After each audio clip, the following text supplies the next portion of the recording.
역대하 30장 13절부터 22절까지입니다. 둘째 달에 백성이 무교절을 지키려 하여 예루살렘에 많이 모이니 매우 큰 모임이라. 무리가 일어나 예루살렘에 있는 제단과 향단들을 모두 제거하여 기드론 시내에 던지고 둘째 달 14째 날에 유월절 양을 잡으니 제사장과 레위 사람이 부끄러워하여 성결하게 하고 번제물을 가지고 여호와의 전에 이르러 규례대로 각각 자기들의 처소에 서고 하나님의 사람 모세의 율법을 따라 제사장들이 레위 사람의 손에서 피를 받아 뿌리니라. 회중 가운데 많은 사람이 자신들을 성결하게 하지 못하였으므로 레위 사람들이 모든 부정한 사람을 위하여 유월절 양을 잡아 그들로 여호와 앞에 성결하게 하였으나 에브라임과 므낫세와 이사갈과 스불론의 많은 무리는 자기들을 깨끗하게 하지 아니하고 유월절 양을 먹어 기록한 규례를 어긴지라. 히스기야가 그들을 위하여 기도하여 이르되 선하신 여호와여 사하옵소서. 결심하고 하나님 곧 그의 조상들의 하나님 여호와를 구하는 사람은 누구든지 비록 성소의 결례대로 스스로 깨끗하게 못하였을지라도 사하옵소서 하였더니 여호와께서 히스기야의 기도를 들으시고 백성을 고치셨더라. 예루살렘에 모인 이스라엘 자손이 크게 즐거워하여 7일 동안 무교절을 지켰고 레위 사람들과 제사장들은 날마다 여호와를 징송하여 큰 소리 나는 악기를 울려 여호와를 찬양하였으며 히스기야는 여호와를 섬기는 일에 능숙한 모든 레위 사람들을 위로하였더라. 이와 같이 절기 7일 동안에 무리가 먹으며 화목제를 드리고 그의 조상들의 하나님 여호와께 감사하였더라. 아멘. 기도하겠습니다. 우리가 말씀 안에 들어와서 하나님의 그 세계 내막을 알지를 못하면 우리는 결국 우리가 생각하는 믿음의 길로 가면서 그것이 무엇이 잘못된 것인가를 깨닫지 못한 사태에 이르게 됩니다. 오늘도 말씀을 보면서 하나님께서 말씀한 백성다움이 무엇인가를 알게 하시고 말씀이 우리를 돌려놓는 그 자리에서 주를 바라보고 찬송하는 저희가 되게 하시옵소서. 예수님 이름으로 기도합니다. 아멘. 히스기야 당시에 유다가 오랫동안 그 하나님을 떠나 있던 상황에서 점차 이제 회복해진다고 할까요? 그런 상태로 돌아가고 있습니다. 아하스로 인해서 성전문이 닫혔고 우상 숭배가 성행했죠. 또 백성들도 하나님에게서 점점 멀어진 그런 상태가 되어 있었습니다. 히스기야가 왕이 된 후에 이제 성전을 다시 깨끗하게 하고 제사도 이제 회복했는데 그것만으로 백성들이 하나님께로 돌아왔다 이렇게 말할 수는 없었던 그런 상황이었죠. 그래서 히스기야가 온 이스라엘과 유다에 이제 사람을 보내서 예루살렘으로 와서 유월절을 지키고 여호와께 돌아오라 이렇게 합니다. 그렇게 돌아오면은 은혜로우시고 자비로우신 하나님이 아수르에 사로잡혀간 형제와 자녀들을 다시 돌려보낸다 뭐 이렇게 이제 얘기를 하는데 그런 말에서 이상했던 것이 아수르에게 자비를 입어서 그러니까 아수르가 자비를 베풀어서 돌아오게 된다 그런 말이 좀 이상했죠.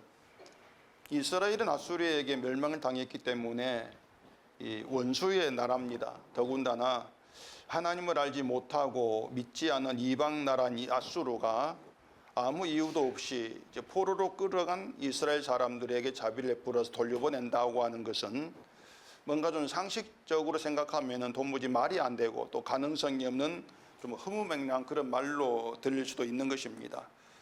그렇게 들었을 때 이 사람들은 이제 그 보발꾼이 말을 전했는데 그 보발꾼들의 말을 비웃고 조롱했다.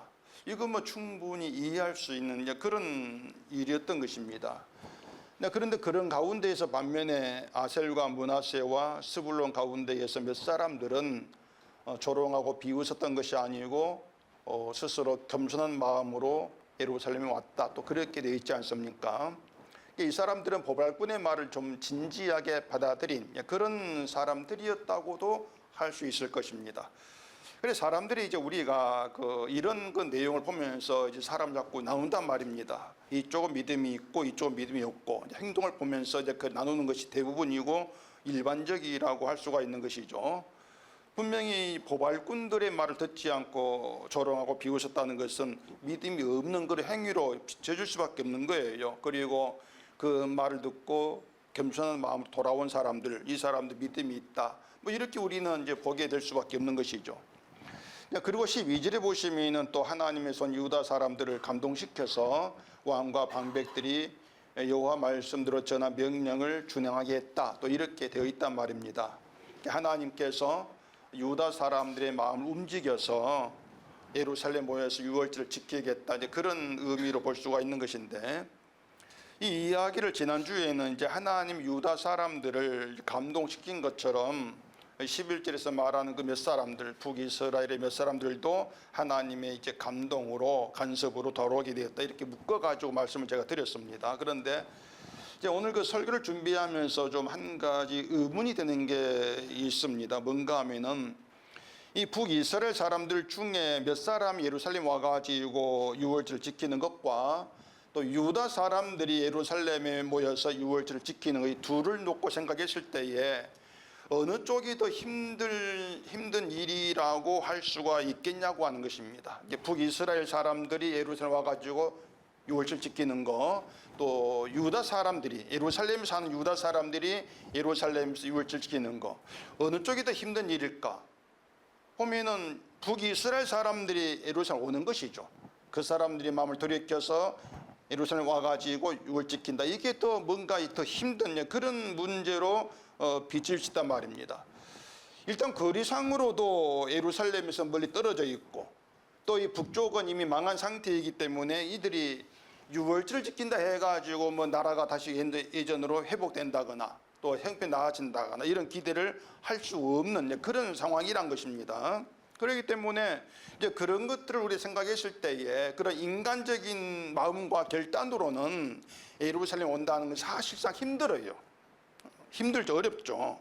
그런데 유다는 말씀드린 것처럼 예루살렘에 모여 있는 사람들이고 또 성전이 그들에게 있기 때문에 유월절 지키는 것을 당연하게 여길 것이란 말입니다. 이게 무슨 말인가 하면은 유다 사람들의 남은 자들과 북이스라엘의 남은 자들과 유다 사람을 놓고 생각했을 때에 어느 쪽이 더 하나님의 손에 감동케 하시는 그 일이 더 필요하냐, 그겁니다. 어느 쪽이 더 필요할까? 그렇게 봤을 때 유다는 뭐 가만 놔둬도 유월절 지킬 것이고 북이스라엘은 그렇지 않다, 이런 점에서 오히려 북이스라엘을 하나님이 감동하게 하셔야 되지 않겠는 생각을 해볼 수 있단 말입니다. 그런데 성경대로라면은 하나님이 유다 사람을 감동하게 하셨고 북이스라엘 사람들은 감동하겠다는 말이 없고 그냥 그들 스스로 겸손한 마음으로 왔다, 이렇게 되어 있지 않습니까? 이런 것이 일단 우리가 뭔가 이상하다, 의문이다, 그런 생각을 할 수가 있는 거예요. 그래서 오늘은 그 예루살렘에 이제 온 모든 사람이 있는데 이 사람들을 몽땅 다 하나님 감동하게 해서 이렇게 이제 하나로 묶어보는 것이 아니고 좀 구분해 가지고 생각해 보려고 하는 것입니다. 그러니까 예루살렘에 모인 사람을 하나님이 감동하게 한 사람과 스스로 겸손한 마음으로 온 두 부류로 생각하잔 말입니다. 이렇게 말하면은 뭔가 양쪽이 좀 다른 모습 보이지 않을 것인가, 이런 생각이 들 수가 있는 거예요. 하나님이 감동케 한 사람들과 스스로 겸손한 마음으로 온 사람들 서로 다르기 때문에 뭔가 믿음의 모습도 다르게 보이지 않겠는가. 제가 지금 무슨 말하고 이해되십니까? 교회에 여러분 오셨는데 어떤 사람은 하나님 감동을 입고 왔어요. 어떤 사람은 그냥 스스로 자기 마음으로 왔단 말입니다. 그럼 둘이 놓고 봤을 때에 하나님의 감동을 입은 사람들이 뭔가 좀 더 나은 믿음 보이지 않겠는가, 이런 생각 우리가 할 수 있단 말이에요. 하나님 감동 계시 간섭했으니까 뭔가 좀 나은 모습 보이지 않겠는가. 그랬는데 그 양쪽 다 똑같은 믿음 모습 보인다면은 그럼 하나님이 감동케 한 것이 뭔가, 또 이런 의문이 있었단 말입니다. 그래서 오늘 본문이 좀 복잡한 그런 문제가 있는, 복잡하지 않는데 복잡하단 말입니다. 자, 어쨌든 이제 그 많은 사람이 예루살렘 모여가지고 유월 지키는데 13절 보시면은 이들을 매우 큰 모임 이렇게 얘기하고 있습니다. 매우 큰 모임이다. 많은 사람이 모였다는 얘기죠. 그리고 14절 보시면은 그 무리들이 유월절에 예루살렘에 있는 제단과 향단들을 모두 제거해가지고 기드론 시내가에 던져버립니다. 성경에 보면은 좀 더러운 거, 그런 우상에 쓰였던 것들은 기드론 시내에 던져버렸다는 그런 내용이 있어요. 그래서 기드론 시내가에다가 우상 흔적들을 다 이제 제거해가지고 던져버렸다는 얘기인데, 여기 이제 제단과 향단은 물론 성전에 있는 제단 향단은 아닙니다. 예루살렘에 남아있던 우상 숭배에 사용된 제단과 향단들이에요. 그 앞에 28장을 넘겨보십시다. 28장 24절입니다. 아하스가 하나님의 전에 기구들을 모아 하나님의 전에 기구들을 부수고 또 여호와의 전분들을 닦고 예루살렘 구성마다 제단을 쌓고 유다 각 성읍에 산당을 세우고 다른 신에게 분향하여 그의 조상들의 하나님 여호와를 진노하게 하였더라. 이 내용에서 아하스가 그 성전문 닫아버리고 예루살렘 곳곳에다가 제단을 쌓읍니다. 산당을 만들어가지고 제단 쌓는단 말입니다. 그때 그 예루살렘 곳곳에서 우상 숭배에 사용된 그 제단과 향단들이에요. 이제 그것들을 제거해 버렸다 이런 뜻이란 말입니다. 이것이 유월절을 지키려고 모인 사람들, 일단 이들은 뭐 믿음 있는 사람 이렇게 보십시다. 믿음 있는 사람 이렇게 봤을 때에 우상의 흔적들을 다 제거해가지고 던져버린다. 이상할 것이 없죠. 당연한 그런 믿음의 행위라고 할 수가 있단 말입니다. 오히려 그 우상의 흔적들을 그냥 아무렇지 않게 놔뒀다? 그게 더 수상하지 않겠습니까? 더군다나 유다 사람들은 하나님이 감동하기 위해서 모인 그런 사람들이라고 할 수가 있는 것인데, 하나님의 감동을 받은 사람으로서 우상 흔적을 제거했어. 다 던져내버렸어. 이건 당연한 일이에요. 그게 맞지. 우상 하나님 감동 받았는데 그게 믿음 모습이지. 이렇게 우리가 올 수 있다는 얘기입니다. 그런데 이제 그리고 뒤에 이제 15절에서 둘째 달 14째 달에 유월절 양을 잡습니다. 말씀드린 것처럼 유월절은 원래 1월 14일인데 한 달 미뤄가지고 2월 14일에 유월절을 지키게 되었단 말입니다. 그 앞에 3절에서 그 이유를 말했는데 성결하게 한 제사장들이 부족하고 또 백성도 예루살렘 모이지를 못했기 때문에 정한 때에 1월달에 지키지를 못하고 2월달에 지켰다 이렇게 돼 있지 않습니까? 근데 이것도 말씀드렸죠. 하나님이 정한 때에 6월절을 지키지 못한 경우에 해당하지를 아니한단 말입니다. 둘째 달에 지켜야 된다. 그 경우는 시체를 만져서 부정해졌을 때, 부득이하게 그렇게 됐을 때, 그리고 또 먼 여행을 떠나가지고 6월절 기일에 돌아올 수 없을 때, 그때는 한 달 미뤄서 지켜라 이렇게 말씀했단 말이에요. 만약에 그 두 경우를 제외하고 6월절을 지키지 않는 사람들, 고의죠. 고의 지키지 않는 사람들은 백성이 끊어진다. 이런 규례가 또 있단 말입니다. 그렇게 봤을 때에 지금 이 북쪽 이스라엘에 남은 사람들 또 유다 사람들, 예루살렘에 모인 사람들이 6월절 지킨다고 해가지고 이것이 자랑이 될 수 없다는 얘기예요. 우린 6월 지킨다. 하나님을 믿는 믿음 보인다. 이런 식으로 자기들이 6월 지키는 것을 자랑을 할 수 없는 그런 입장이란 얘기입니다. 왜 그런가 하면은 말씀드린 것처럼 6월절을 지키긴 지키는데 한 달 미뤘고 그 미룬다는 얘기가 하나님 정한 규례에 해당하지 않아요. 그럼 백성이 끊어질 자, 그런 끊어질 자로 여김받는 그들이 바로 6월 지키기 때문에 자랑이 아니고 오히려 부끄러움이 될 수밖에 없는 거죠. 6월절을 지키면서 부끄럽다. 그렇게 생각해 줘야 한단 말입니다. 그게 하나님 규례에 해당되는 것이에요. 그래서 그런지 그 15절에 이런 내용이 있습니다. 15절 보십시다. 둘째 달 14째 날에 6월절 양을 잡으니 제사장과 레위 사람이 부끄러워하여 성결하게 하고 번제물을 가지고 여호와 전에 이르러. 이렇게 이제 유월절이 시작이 되고 있습니다. 유월절 양을 잡는데 유월절 지킵니다. 그동안 못하던 걸 하고 있단 말입니다. 그런데 그 제사장과 레위 사람들이 그러면은 야 정말 기쁘다. 그동안 하지 못했던 유월절 우리가 하고 있어. 뭔가 좀 기쁜 그런 그 분위기 그런 느낌이 돼야 되는데 오히려 부끄러워했다. 유월절을 지키는데 부끄러워했다 이 말입니다. 그러니까 이게 말씀드린 것처럼 성전이 오랫동안 방치되어 있어서 유월절을 지키지를 못했고 또 더군다나 지금 제사장이 부족하고 백성도 모이지 않아서 정한 때 지키지 못했습니다. 이것이 정당한 그 이유가 못했다는 얘기예요. 그런 점에서 오히려 부끄러움이 되었다. 그 부끄러움을 제사장과 레위 사람은 느끼고 있는 것이죠. 그래서 이 제사장과 레위 사람들이 자기들을 먼저 성결하게 합니다. 자기들을 먼저. 그렇게 되고 있습니다. 그런데 이제 좀 복잡하게 느껴지는 17절부터예요. 17절 보십시다. 회중 가운데 많은 사람이 자신들을 성결하게 하지 못하였으므로 레위 사람들이 모든 부정한 사람을 위하여 유월절 양을 잡아 그들로 여호와 앞에서 성결하게 하였으나 자 그렇게 되어 있죠. 여기서 말하는 회중은 뭐 이제 말씀드린 것처럼 유월절 지키기 위해서 예루살렘 와가지고 우상 숭배에 사용된 제단과 향단들 모두 제거해 버려버린 사람들. 우리가 생각할 때 믿음 있다고 생각했던 그런 사람들입니다. 여기 회중이 그냥 그들이에요. 그런데 그 회중들이 자신들을 성결하게 하지 못했다 이렇게 말합니다. 성결하게 못했다. 그 말은 그들이 부정한 자였다 그 뜻입니다. 부정한 자였어. 그래서 레위 사람들이 유월절 양을 잡아서 그 성결하게 하지 못한 그들을 정결하게 했다. 성결하게 했다. 이렇게 되어 있지 않습니까?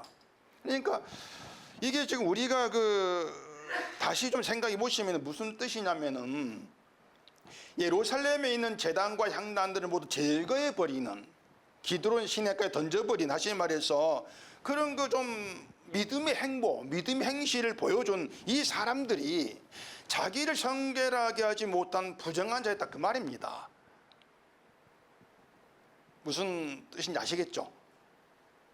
이해가 안 되신가 보네. 다시 얘기할게요. 자, 우상 흔적이 되는 제단과 향단들을 다 이제 다 막 제거해 던져버렸어요. 그게 믿음의 행보로 우리는 보인단 말입니다. 믿음이 있구나. 그런데 그 사람들이 그 유월절 지키는데 자기들 성결하게 하지 못한 자, 부정한 이렇게 얘기하고 있다는 얘기예요. 뭔가 하면은 부정한 자의 상태에서 우상 흔적을 제거하는 그런 모습을 보였다는 얘기예요. 우리가 지금 제가 말씀드린 뭔가 하면은 우리가 생각하고 알고 있는 믿음의 행보들 그런 행동을 보인다고 해서 저 사람은 거룩해 믿음이 있어 깨끗해 그렇게 보지 말자는 얘기입니다. 그게 성경이라는 얘기예요. 아시겠죠? 그러니까 인간이라고 하는 것은 늘 얘기하죠. 처음부터 마지막까지 부정한 자라는 사실을 벗어나지 못합니다. 이걸 내가 벗어나려고 한 순간 이건이 복음이 나오는 거예요. 벗어나는 거예요. 하나님께서 멀어지는 거예요. 그래서 이스라엘을 두고 유다를 두고 하나님에게 멀어졌다 이렇게 말한 얘기가 뭔가 하면은 도무지 자기들을 부정한 자로 보지를 아니하는 것입니다. 하나님께 나온다 해도 부정한 자예요. 인간은. 근데 우리는 하나님께 나온다 이것 때문에 부정하다는 걸 잊어버렸다. 그건 하나님을 찾지 않는 것으로 간주해버린다는 이게 성경이에요. 그런 인간이 뭘 행한다고 하는 것이 아무 의미가 없는 거죠. 절대 의미 두지 말자는 그 얘기입니다. 뭘 한다 할지라도 그게 중요한 문제이니까. 무엇을 해도 성전에 나올 때 하나님께 나올 때는 나를 성결하게 하지 못한 부정한 자, 나의 성결을 어린 양의 피로 깨끗하게 이루는 것, 그게 진짜 유월절 양 앞에 나오는 그런 성도된 모습이란 얘기입니다. 자, 말씀드린 것처럼 예루살렘에 모인 사람들 가운데에는 하나님이 감동케 한 사람도 있습니다. 하나님이 감동케 하셔서 왔다. 그들이 이제 우상 흔적을 제거했다 이렇게 볼 수 있는 것이죠. 그런데 하나님이 감동케 하셔서 모인 사람들, 이들도 결국에는 부정한 자다. 자기를 성결하게 하지 못한 자들이다. 그렇게 되어진다는 얘기입니다. 하나님의 감동을 입었다고 해서 성결을 이겼다, 그게 아니란 얘기예요. 그러니 사람들이 자꾸 이 성경을 잘못 하기 때문에 뭐 하나님의 감동을 입어서 성령을 받았어, 이러한 문제들을 가지고서 자꾸 뭔가 믿음이 온전해지고 깨끗함을 입은 것처럼 그렇게 몰아간다는 얘기입니다. 그게 잘못된 것이라는 얘기죠. 하나님의 감동을 입어도 그게 그들을 성결하게 하는 데에는 아무 힘이 없습니다. 그런 점에서 이제 그들이 한 일, 우상 흔적을 제거해서 아무 의미가 없는 거예요. 결국은 뭔가 하면은 끝까지 의미 있는 것으로 남는 것은 번제물, 유월절의 피입니다. 끝까지 남는 것은, 이게 중요한 것입니다. 우리 믿음에 끝까지 남아있어야 될 것, 남겨야 될 게 뭐냐? 피란 얘기입니다. 예수 그리스도 피다. 또 이렇게 말하면 그 당연한 말이지 않습니까? 이렇게 나오는데 그 당연한 말을 자꾸 스스로 지우고 신앙을 얘기한단 말입니다. 지금은 당연한데 내가 예수의 피를 믿는 사람이니까, 십자가를 믿는 사람이기 때문에 이런 모습이 나와줘야 돼, 이렇게 나간다는 얘기예요. 그게 믿음이 아니란 걸 모르고 있는 것이죠. 거기에 생각이 안 나가는 것입니다. 이게 우리의 잘못됨이에요. 그러니까 그런 점들을 우리가 이 본문에 지금 이 유월절 지키는 모습에서 생각해 볼 필요가 있는 것이죠. 자, 그리고 다시 18절 보십시다. 에브라임과 므낫세와 이사갈과 스불론의 많은 무리는 자기들 깨끗하게 하지 아니하고 유월절 양을 먹어 기록한 규례를 어긴지라. 히스기야 그들을 위하여 기도하여 이르되 선하신 여호와의 사하옵소서. 이 사람들은 한술 더 뜹니다. 앞에서는 이제 깨끗하게 하지 못한 자들이 유월절로 인해서 깨끗함을 입었다 이렇게 나오는데, 지금 이 18절 이 사람들은 자기들을 깨끗하게 하지 아니한 상태에서 유월절을 먹습니다. 그렇게 해서 유월절 규례를 어겼다 이렇게 되어 있죠. 그런데 히스기야가 바로 이들을 위해서 기도합니다. 이들을 위해 기도하면서 선하신 여호와의 사하옵소서, 이런 기도를 하고 있는 거예요. 부정한 자는 그 거룩한 유월절 양을 먹을 수가 없는데, 그 북이스라엘에 남은 사람들, 그러니까 이 사람들이 이제 스스로 겸손한 마음 돌아온 사람들 이렇게 볼 수 있는데, 이 사람들은 그 자기가 깨끗하지 않다 이런 사실을 무시한 가운데에서 유월절 양을 먹었다, 그렇게 해서 하나님 규례를 어겼다는 얘기죠. 결국은 자신들이 부정하다는 것을 생각하지 아니했다는 뜻이 될 것이고, 또 유월절 양을 먹음으로써 우린 유월 지켰어, 여기에만 생각을 두었다, 그렇게 볼 수 있는 것이죠. 다시 말해서 유월절을 지킨다고 하면서도 자기들이 어떤 상태에 있는지를 무시했다는 얘기입니다. 그 유월절을 지킨다는 얘기는요, 그냥 유월절 절기를 지키면 돼 이 뜻이 아니고요, 그 유월절 양, 희생의 양이 보여주는 인간에 대한 생각을 있으라는 얘기입니다. 유월절 양이 인간에 뭘 보여주는 거 있는 것인가. 그러니까 유월절 양을 먹는 일에만 마음둘 이유가 없으면 안 된다는 얘기예요.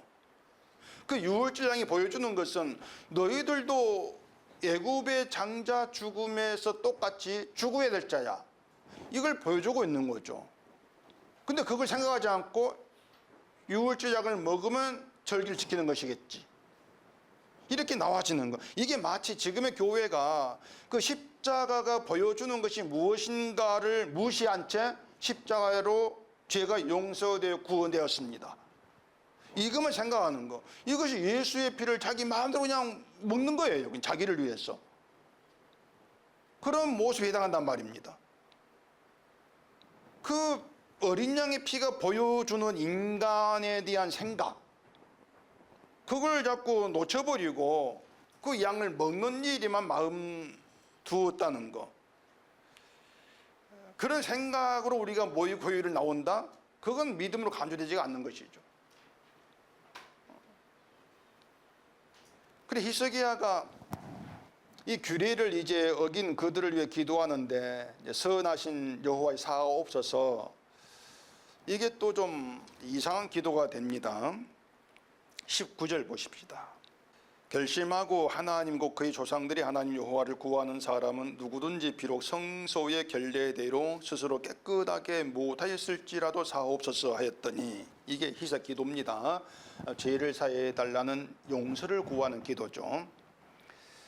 뭐 이런 걸 또 두고 이제 중보 기도라고 말한 사람들이 이제 많이 있는데, 히스기야는 중보 기도를 한 게 아니고 그냥 기도한 겁니다.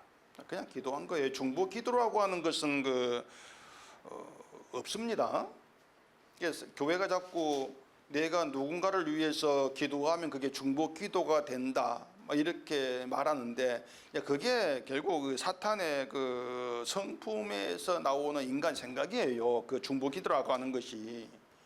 중보 기도 모임, 뭐 형제 자매를 위해서 중보 기도하는 게 사랑, 뭐 이런 말들을 많이 하는데, 그래서 교인들 중에서 내가 당신을 위해서 매일 중보 기도합니다 이렇게 또 말하면서 꽤나 그를 생각해 주는 것처럼 또 과시하는 그런 것도 많이 있지 않습니까? 다시 말하자면 중보 기도는 비성경적인 생각입니다. 우리가 뭐 중보 기도한다, 그 중보 기도가 하나님께 통하려면은 하나님이 무조건 내 기도를 들어주신다고 해야 돼요. 그게 전제가 돼야 돼요. 그래야 중보 기도가 성립이 되죠. 하나님 내 기도 무조건 들었죠.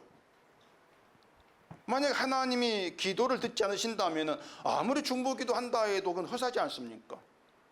그게 뭐 중보 기도예요. 허사죠. 근데 하나님은 아예 우리 기도를 듣지를 않으십니다. 안 들어줘요.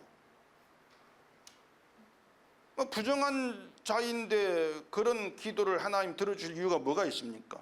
그렇기 때문에 우리가 무슨 근거로 중보 기도를 말하냐 그거예요. 무슨 근거로? 아무 근거가 없어요. 이런 것들이 자꾸 말씀드린 것처럼 예수를 얘기하고 십자가를 얘기하긴 하는데, 그 십자가를 통해 드러난 인간됨, 내가 누구인가에 대해서 자꾸 생각해 본 적이 없다는 얘기입니다. 내가 누구냐 이거 생각하지 않은 거예요. 그냥 생각한다 할지라도 예수 믿는 나, 뭐 이게 전부죠. 예수 믿는 나, 내가 예수를 믿으니까 하나님 내 기도 들으시겠지. 그건 자기 생각밖에 없단 말입니다. 깨끗하지 못한 부정한 자란 그 인식이 없는 거예요. 바로 그런 것이, 그 자기에 대한 인식이 없다는 사실이 현대교회를 우상의 소굴로 만들어버린다. 이런 심각성 자체가 없습니다. 인간이 자기를 깨끗하지 않은 부정한 자로 보는 것과 그런 시각 자체가 아예 없이 하나님을 찾는 것이 어떻게 다른가를 생각하지 않고 알지도 못하기 때문에 내가 누구인가를 제대로 보지를 못하는 것이 어떤 심각성 다가오는가, 그런 생각 자체를 못하는 것이죠.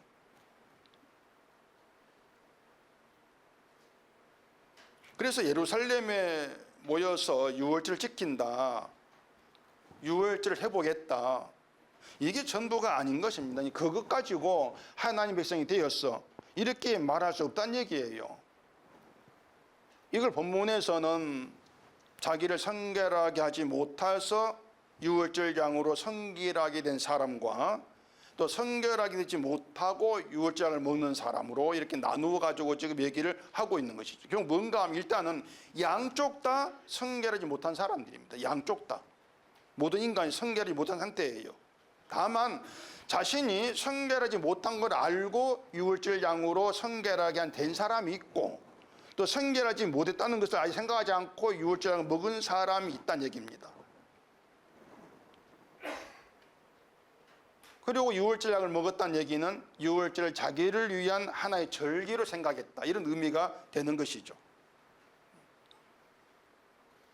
유월절 양을 먹는 것이 유월절 지키는 것이고, 유월절 지키는 것이 하나님 백성으로 할 일이다, 뭐 그런 생각이라고 할 수 있는 것이에요. 인간이 이런 생각으로 예루살렘에 모인 그때 그 사람들에게만 그런 생각이 있는 것이 있다고 할 수 없는 것이에요. 내가 이렇게 하면 이게 하나님 백성의 일이야, 이런 생각, 이건 지금도 존재하는 생각들이죠. 지금도 교회에. 그러니까 우리가 하나님을 믿고 찾는다 이렇게 하는 한 그런 생각들, 내가 이걸 해야 백성다운 것이야, 이런 생각은 사라지지 않고 계속되고 있는 것입니다.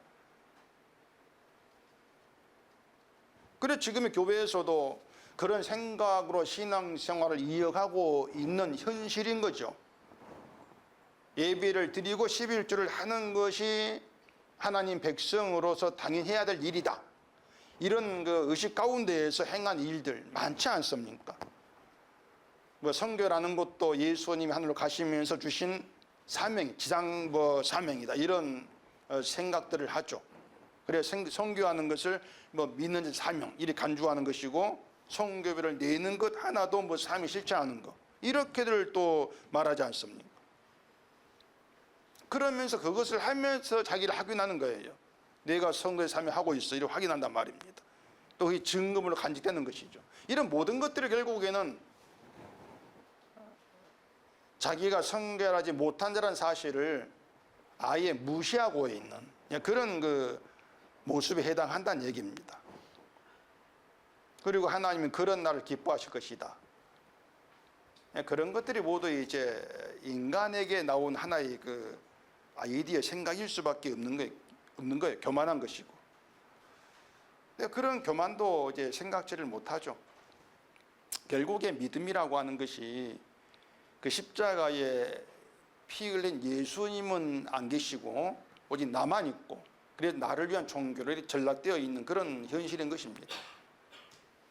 그렇게 인간을 종교의 틀에 붙들어 놓는 것이 사탄의 활동이다, 그렇게 생각하시면 되는 거예요.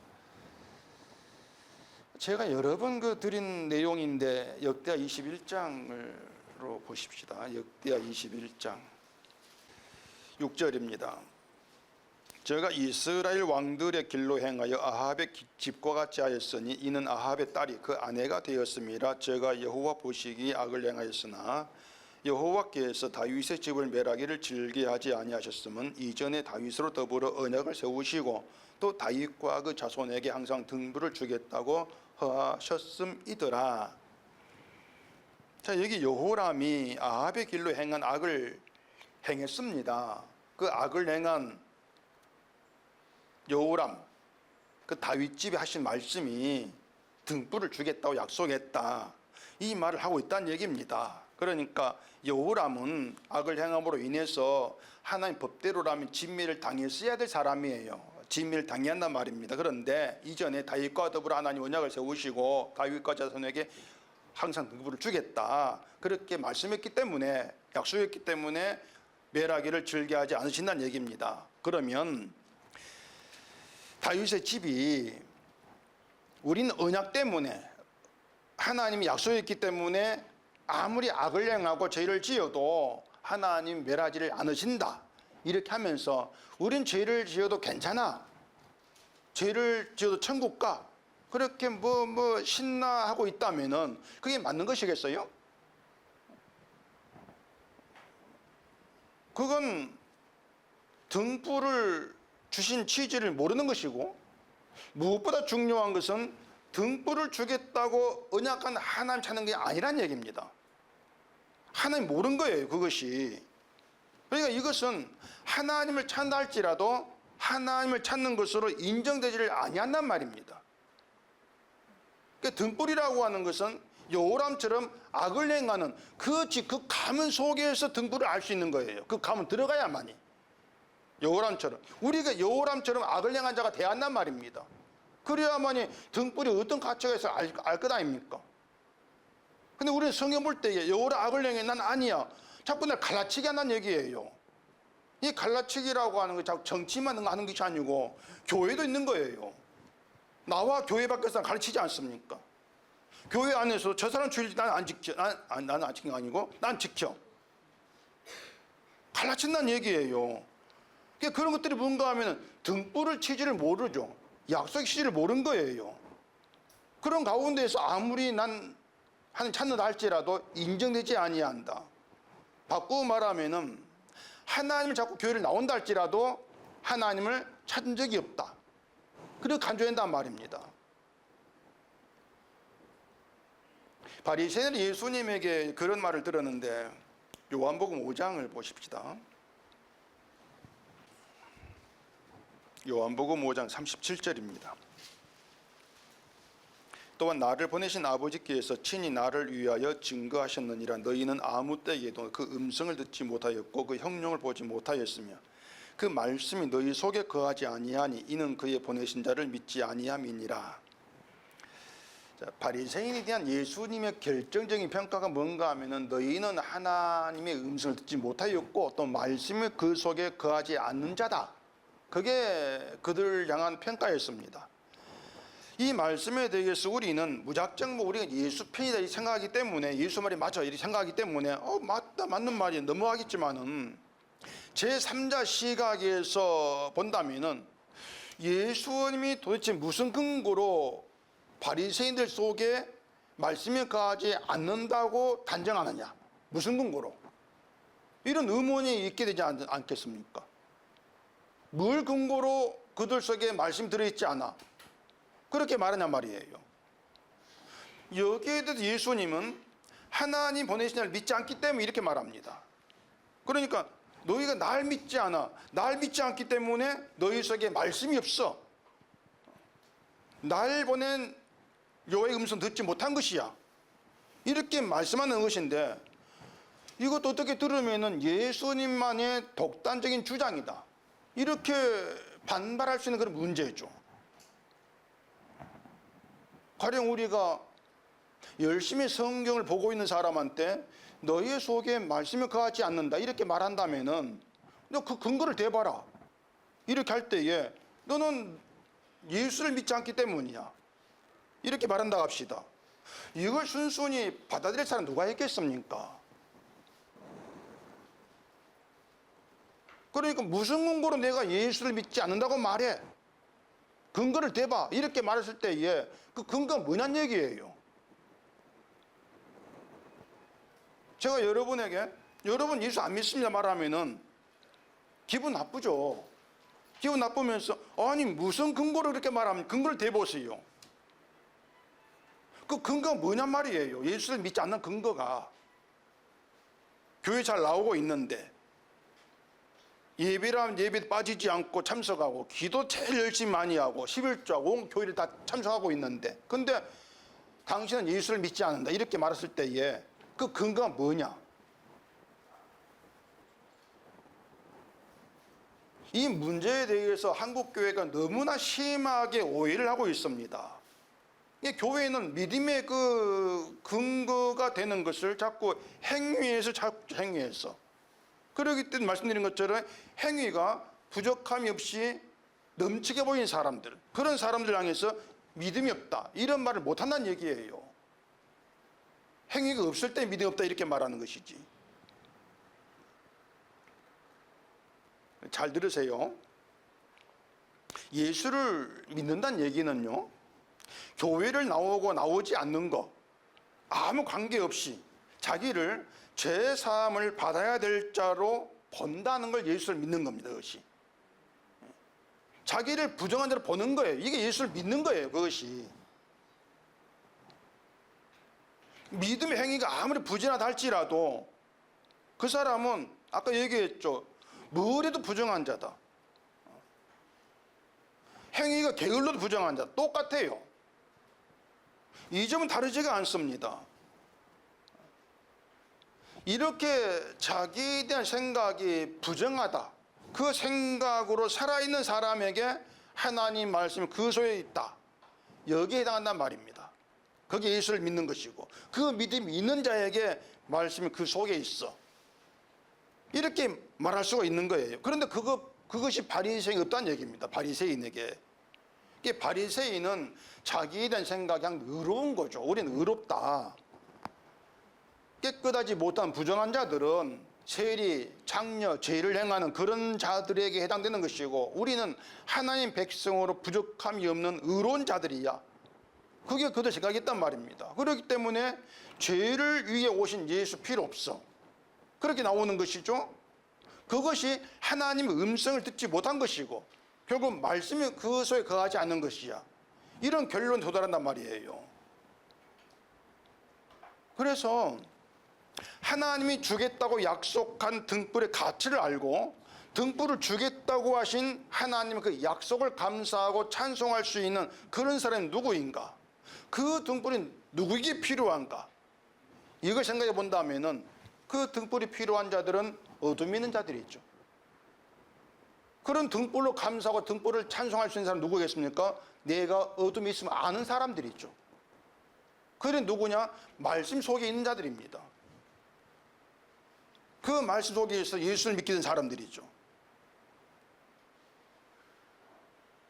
어둠에 있어서 길을 알지 못하고 또 길을 잘못 든 사람들에게 필요한 등불이에요. 등불이 빛이 돼야 되죠. 그래서 등불에 감사할 수 있는 그런 사람은 내가 어둠에 있다, 이걸 깨닫게 된 그런 사람들입니다. 그 어둠에 있으면 깨닫게 되어진 것이 하나님 은혜란 얘기예요. 그 어둠을 알았기 때문에 난 등불이 없어서 안 되구나. 등불을 찾는 것이고 등불을 구하는 거죠. 약속을 바라보는 거죠.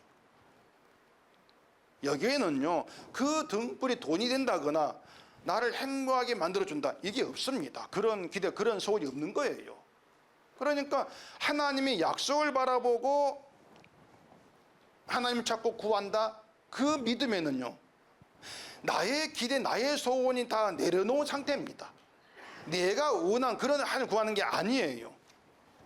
단지 등불이 나의 생명, 나의 바른 길이야. 그 생각만 있을 뿐이란 얘기입니다. 그걸 믿음이라 그래요. 그것을. 그래, 믿음이라고 하는 것은 우리의 기대를 자꾸 높이 만들어준 게 아니고 부숴버립니다. 이게 믿음이에요. 그래, 히스기야가 여호와의 사옵소서 이렇게 기도하는 것도 모든 그 예루살렘 모인 모든 사람 대상으로 한 것이 아니란 얘기입니다. 그 19절에 결심하고 하나님 곧 그의 조상들이 하는 여호와를 구하는 사람, 이렇게 말합니다. 그들을 사여달라, 이렇게 말한 거예요. 이들을 사여달라. 이것도 보면 뭐 별다른 뜻이 없는 그 말처럼 또 들 수 있을 겁니다. 우리가 하나님 믿기로 결심하고 하나님 부르고 구하고 찾는 것처럼 하나님을 찾고 구하는 그런 사람들을 사여달라, 뭐 이런 뜻으로 우리가 뭐 생각할 수 있겠죠. 그러면 이것을 지금의 이제 우리 식으로 말하면은 교회를 잡고 교회 와가지고 하나님을 구하는 모든 사람들을 사여달라, 이런 기도로 받아들이면 되겠습니까? 그런 기도로? 근데 그때 20절 보세요. 20절.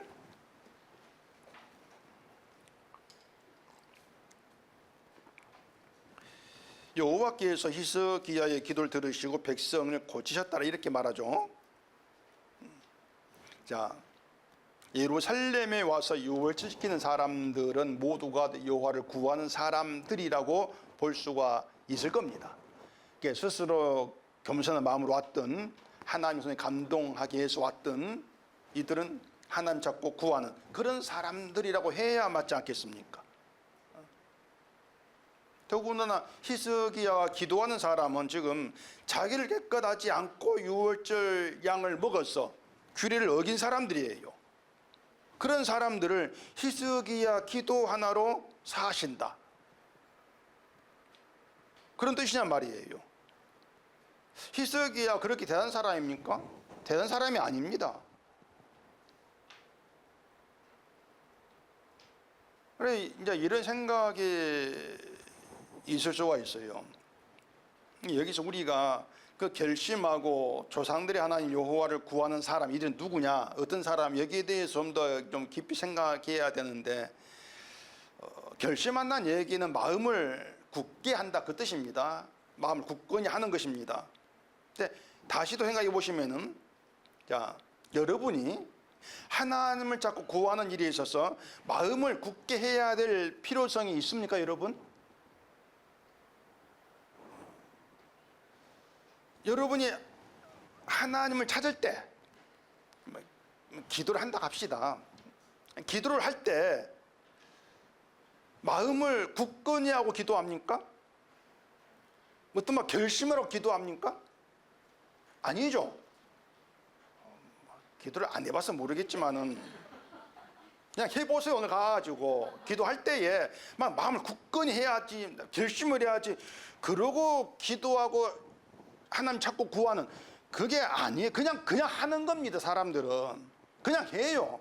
교회를 나오는 거 그냥 나오지 않습니까? 하나님 부르는 그냥 부르지 않습니까?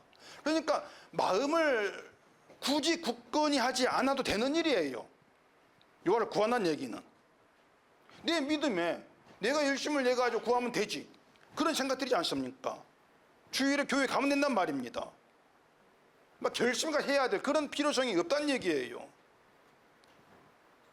이게 무슨 뜻인가 하면은요, 하나님을 그냥 날 도와주시고 복 주는 분으로 알고 교회에 나오면 된다는 얘기입니다. 그냥 기도할 때에 마음을 굳건히 할 필요가 없으니 무슨 뜻이 있다면은 하나님 내가 아는 대로 내 기도 들으시고 날 도와주고 복 주시는 그런 분을 알고 기도하면 그냥 하면 되는 것이에요.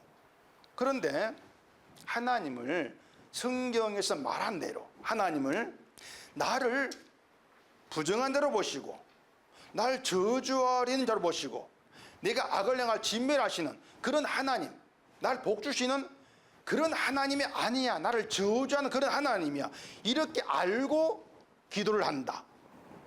그 하나님을 구한다고 했을 때 어떻게 됩니까? 나를 저주하신 그 하나님을 구한다면은 하나님, 나는 하나님께 저주받아도 할 말이 없습니다. 이게 전제가 돼야 돼요. 그런 가운데서 여호와를 구해야 되죠. 무슨 말인지 아시겠죠? 이것은 이것도 모릅니까? 그러니까 나를 진노한 가운데 나를 저주하는 그런 하나님을 자꾸 구한다는 얘기는 우리 범신 가지고가 안 된다는 얘기입니다. 누가 그런 하나님을 구하겠습니까? 기도하면서 날 저주해달라, 누가 그런 기도를 해요? 그건 가능하지 않은 기도예요. 우리 본심이 아니란 얘기입니다. 그러면 그런 하나님을 구한다고 했을 때에는 내 마음으로 안 돼. 마음을 굳건히 해야 돼. 다른 마음이어야 돼. 이런 의미란 말이에요. 결국에 우리가 인간의 내 본래 마음 말고 정말 성경에서 그 성경을 깨닫는 그런 제정신을 가지고 하나님을 구한다면은 결국은 내가 부인되어져야 되고 내가 무너져야 되는 거예요. 그걸 알고도 하나님을 구할 사람은 없다는 얘기입니다. 그래서 그런 하나님으로 알고 구하는 것에는 결심이 필요한 것이고 굳건한 마음이 있어야 된다. 그 마음은 내 마음이 아니다, 이들이죠. 그래서 이런 사람들, 하나님이 누군가를 알고 나온 구하는 그런 사람들은 비록 성소에 결례에 들어 스스로 깨끗하게 못했다 할지라도 사옵소서, 이런 기도가 되는 거예요. 그러니까 마음을 굳건히 하고 여호와를 자꾸 구하는 그런 사람이라 할지라도 스스로를 깨끗하게 한 사람은 아니란 얘기입니다. 자꾸 연결시키지 말자는 얘기죠. 우리는 이 사람들 마음을 굳건히 하고 찾으니까 깨끗한 사람이 아니냐, 그렇게 연결시키지 말라는 얘기예요. 얘기했죠. 하나님 마음을 감동케 했던, 성령을 받았던 어떤 사람이라 할지라도 인간은 스스로를 깨끗하게 하지 못한 자야, 그렇게 나와지자, 그 얘기예요. 여호와 앞에서만큼은 끝까지 깨끗하지 못한 대로 서자, 그 얘기입니다. 그게 믿음이라는 얘기예요. 사람들이 이런 성경 말씀에 관심을 두지 않는 얘기에 있는 이유가 뭔가 하면은, 아니 내가 내 믿음 생활만 잘하면 되지, 자꾸 이 생각에 굳어있기 때문인 것입니다. 이 생각에 나만 잘하면 되지 않겠습니까? 성경이 뭐라고 하든지 간에 아니 내가 믿음 잘하면 되지, 그게 그러고 그런 성결이 아니냐.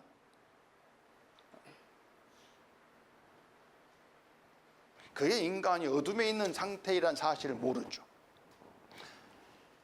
하나님 보시기에는요, 깨끗하지 못하다, 부정, 이게 전부입니다. 부정하다. 하나님이 감동하기 위해서 이렇게 왔습니다. 그래도 부정해, 그거예요. 그런 점에서 지금의 교회가 하는 신앙생활이라고 하는 것은 인간이 만든 겁니다. 하나님께서 이렇게 신앙생활해라, 이게 없어요. 인간이 만든 것이지. 하나님 말씀 규례는 우리를 깨끗하지 않은 그 규례에 있지 않은 부정 안에 들어낸다. 이것만 우리가 잊지 않으면 되는 것입니다. 그래서 말씀이 그 속에 있다는 얘기는 그 말씀 실천한다 이것이 아니고요. 나를 부정한 대로 드러낸다 그 뜻입니다. 그러면 나를 부정한 대로 보는 것이 말씀을 지키는 것이죠. 이게 성경의 이제 그 해석이에요. 그래서 부정하다는 이것은 선악과 먹은 인간이 있어야 될 본래 자리입니다. 부정하다는 것이 우리를 이 본래 자리로 돌려놓기 위해서 말씀이 동원되고 있는 것이에요. 히스기야가 예루살렘에 와서 유월절을 지키라고 하는 것도 유다를 본래 자리로 돌려놓는 그런 의미가 되는 것이죠. 그래서 우상 흔적인 제단 향단을 제거해 버렸다. 이것이 의가 되지를 못하는 것입니다. 그래 알았어. 그것이죠 그냥. 그 소설가 이문열 씨의 그 장편 소설 가운데 추락하는 것의 날개가 있다 없다? 있다. 그런 소설이 있습니다. 이걸 일단 생각하면은 아니 추락하는 것은 날개가 없으니까 추락하는 것이 아닌가 이렇게 생각할 수가 있는데 그 소설 중점이 뭔가 하면은 추락한다는 것은요 높이 올라갔다 뜻이죠. 높이 올라간 사람에게 해당한 추락이에요. 그리고 높이 올라갔다는 얘기는 날개 있다 그 뜻입니다. 날개 있어가지고 높이 올라가는데 높이 올라갔다가 추락하는 얘기죠. 근데 추락했을 때 그 날개가 기능을 못하는 거예요. 그래 추락하는 것밖에 없다는 얘기입니다. 다시 말해서 이제 어떤 그 세상에 부귀영화 누리다 몰락하는 거 이런 것을 이제 의미하는 볼 수가 있는 건데 이 사람들이 믿음을 마치 날개처럼 생각합니다. 그래 교회 그 성장 운동이란 것 가운데에 두 날개의 양육 시스템 이런 것들이 있었는데 들어본 적 있는지 모르겠습니다. 이 두 날개가 뭔가 하면은 소그룹 공동체 모임하고 대그룹 공동체 모임 이걸 두 날개라 이렇게 말해요. 그러니까 소그룹과 대그룹 이게 있어야만이 교회가 성장한다. 이런 운동이었습니다. 이게 교회에 엄청 유행을 한 적이 있었습니다. 지금도 하는 사람이 있는데 이게 뭔가 하면 하나같이 높이 올라가는 것에 뜻을 두고 있는 거예요. 높이 올라가는 것에. 교회가 높이 올라가려면 두 날개 필요해. 소그룹과 대그룹 필요해. 이렇게 말한단 말입니다. 그런 인간의 욕망, 목사 욕망이겠죠. 그 인간 욕망을 자극하면서 유행하게 된 것이 두 날개 이제 운동이죠. 그런데 여러분 날개가 있으면 여러분 날개가 있는데 말씀이 들어간다면은 그 두 날개가 꺾어져야 돼요. 그게 말씀이에요. 꺾어버려요. 그리고 추락을 경험하게 합니다. 사정을 추락하게 합니다. 말씀 우리가 이건 내 날개야. 그리 생각하는 것들을 분질러 버리고 끝없이 추락을 경험하게 한다. 그리 보시면 되는 거예요. 이게 말씀이에요. 그렇게 해서 결국 우리가 무능하고 천국 갈 자격도 없다는 사실을 부지런히 실감하게 하는 것이죠. 바로 그런 생각이 있는 것이 결심을 하고 하나님을 구하는 사람. 그러니까 우리가 하나님을 찾고 구한다는 얘기는요. 하나님 나를 하여금 추락을 경험하게 해주세요. 사정없이. 이런 것인데 이게 우리 본심이 아니란 얘기입니다. 누구도 그런 마음 가지고 나오지 않습니다. 성공을 추구하고 있는 것이죠. 근데 살아가다가 내 본의 아니게 정말 내가 원하지 않은 추락을 경험하게 만듭니다. 그러면서 내가 날개라고 여겼던 것들이 다 흠없 쓸데없는 것들을 깨닫게 하는 것입니다.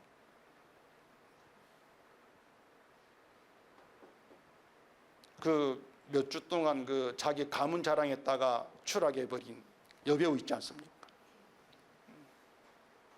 그 몰랐겠죠. 할아버지 의사고 가는 가문, 그 자기 날개라고, 자기 높여줄 것으로 여겼는데 그걸로 추락해버렸다. 그렇게 추락하게 만드는 것이 성경이에요. 추락을 경험하게 하는 것. 내가 하기 싫은 추락. 그런 하나님으로 알고 나온다. 이게 마음이 굳건하게 되지 않으면 안 되는 것입니다. 하나님은 그런데 그들을 사하신다. 왜? 그런 마음이 있다는 자체가 바로 뭔가 하면은 하나님이 고치신 치료에 해당이 된단 말입니다. 그게 20절이에요. 고치셨다. 흔히 요아 라파라고 하죠. 하나님 치료하는 하나님. 그 치료는 육신의 병 고치는 치료가 아니고요. 자기를 병든 자로 알고 그 병을 내 손으로 치료할 수 없어. 그렇게 알게 되어지는 것.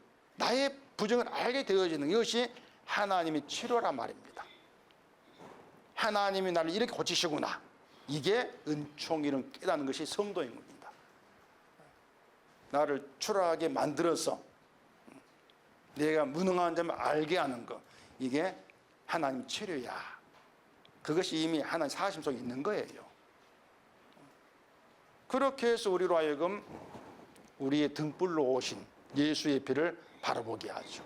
주님이 희망입니다. 이것이 우리를 고치신 하는 작업입니다. 이걸 알아야만이 하나님 은혜를 나의 생존에서 찾는 것이 아니고 나의 부정함을 알게 되는 그런 가운데에서 은혜를 찾게 되어지는 것이죠. 그래서 하나님의 은혜와 사랑이라고 하는 것은 늘 나의 욕심 꺾여지는 그런 경험을 하게 하는 것입니다. 잘한다고 알았는데 깨끗하지 못한 자, 부정한 자. 그런데도 그걸 알지 못하고 저를 믿는다 했던 거. 이 모든 것이 바로 그냥 종교꾼이었을 뿐이구나. 이걸 알게 하시는 것이 하나님 은혜예요. 그렇게 추락을 경험하게 하는 것. 이게 자기 병 고치시는 치료입니다. 원래는 고침받을 대상이 아닌데 고침을 받았다는 얘기입니다. 이러한 치료를 경험하시면서 늘 십자가로 돌아가서 주의 피를 구하는 그러한 결심. 이것이 아니면 우리에게는 천국이라는 미래가 없습니다. 이런 마음으로 살아갈 수 있기를 바랍니다. 기도하겠습니다. 우리 아버지 하나님, 오늘도 이 말씀 앞에 나와서 말씀이 끌어간 대로 사정없는 추락을 경험한 은총을 허락해 주시옵소서. 선줄로 알았는데 넘어진 자였다는 사실을 깨닫게 하시옵시고 무능한 자의 자리에서 우리의 생명이 되신 주만 바라보는 그런 믿음이 있는 저희가 되게 하시옵소서. 예수님 이름으로 기도합니다. 아멘.